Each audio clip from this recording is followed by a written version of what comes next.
Here's the essential fretting kit. With these tools, I could fret a guitar anywhere, even in my backyard. As a bonus, we include the fret workbook at no charge to help you with your fret work. The first tool I want to show you is the fret cutter.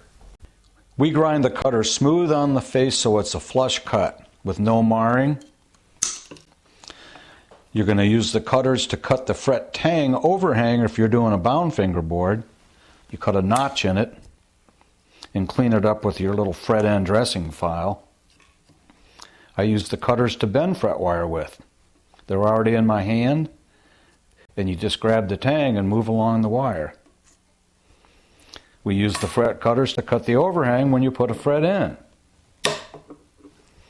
You can even pull frets with the fret cutter, nipping underneath it, holding the board down while you pull up the fret. The fretting hammer is the right weight, feel, and size for driving in frets. You have a domed brass face and a plastic face. I use the brass side to drive the frets in, starting on the ends and tapping all the way across. And I'll use the plastic face for the final seating. The fret leveler is a smooth mill file with a long angled cut so that it doesn't shatter. I'll use it on the fretboard wood after I've removed frets to knock down any high edges of the fret slot, or on pearls to level them without scratching. Of course, the fret leveler is used to level frets. That's where it gets its name. It'll take down any high spots without leaving more scratches than you can remove easily with final polishing and sanding. It's also a fret beveler, and this is where the long angle comes in handy because it doesn't tend to jump up. If you have a shorter angle, that file will jump up and scar the frets. Once you've leveled the tops of the frets and beveled their ends, come in with the fret end dressing file. It's got a sharp edge and a rounded safe edge. The sharp edge will pick off a burr left by the nippers and the beveling. The rounded edge is for shaping the end to a nice rounded crown. If you've leveled the tops very much, you're going to want to re-round it.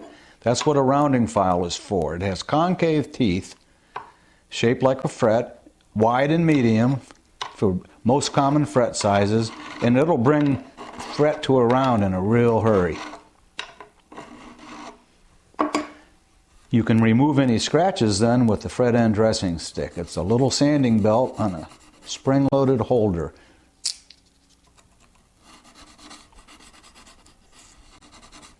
Here's the fret rocker. It finds a high fret.